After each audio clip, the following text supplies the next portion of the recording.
Sebelum lanjut, kita semua doakan timnas Indonesia lolos 16 besar. Ayo kita sama-sama doakan. Di kolom komentar, like dan subscribe.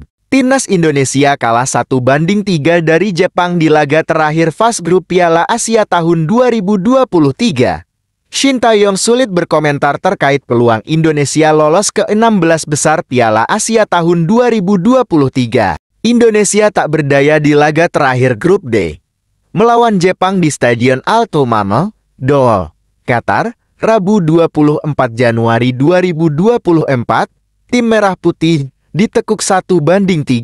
Hal ini membuat peluang Indonesia lolos ke 16 besar Piala Asia tahun 2023 jadi harus menggantungkan nasib ke hasil di grup E dan F. Marcelino Ferdinand dan kawan-kawan masih berpeluang lolos lewat slot posisi 3 terbaik. Tentu segalanya bisa terjadi. Saya tidak bisa bilang apapun untuk besok jadi, no comment, kata Shin Tae-yong di konferensi pers usai laga. Timnas Indonesia tidak berlatih esok hari. Shin Tae-yong akan mengistirahatkan para pemain sambil menanti kepastian nasib. Besok kami akan istirahat dan akan melihat hasil dari pertandingan grup lain. Lolos atau tidak normalnya memang pemulihan, jadi besok akan istirahat. Indonesia pada Piala Asia edisi kali ini cukup sip, kendati masih mentop di raihan 3 poin. Asnawi Mangkualam CS mampu mencetak gol di setiap laga. Peluang Indonesia lolos 16 besar Piala Asia tahun 2023.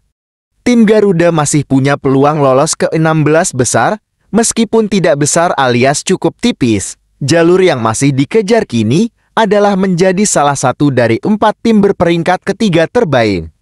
Tapi itu pun bergantung pada hasil di laga lain. Dari semua tim peringkat 3 di grup Piala Asia tahun 2023, saat ini cuma Bahrain dan Oman yang masih main. Di atas kertas, Indonesia punya peluang lolos 16 besar Piala Asia tahun 2023 dari hasil kedua pesaingnya tersebut. Indonesia lolos 16 besar Piala Asia 2023 jika Oman gagal menang melawan Kirgistan. Dengan hasil itu termasuk imbang, Oman hanya punya maksimal 2 poin dan gagal menyalip Indonesia. Kalau Oman menang, maka poinnya menjadi 4 dan membuat Indonesia harus berharap dari laga Bahrain. Dalam skenario ini, Indonesia berharap Bahrain dikalahkan Yordania dengan skor telak seperti 3 gol tanpa balas. Sebab, Bahrain kini masih unggul dalam hal selisih gol dari Indonesia. Bahrain punya -1 gol, sementara Indonesia punya -3. Artinya Indonesia harus berharap Bahrain kalah dengan selisih minimal 3 gol.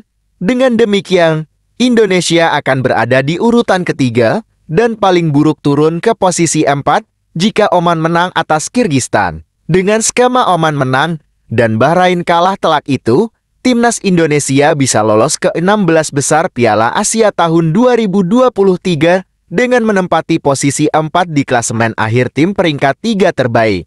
Sementara, jika Oman gagal menang, Indonesia tetap lolos terlepas hasil apapun yang diraih Bahrain.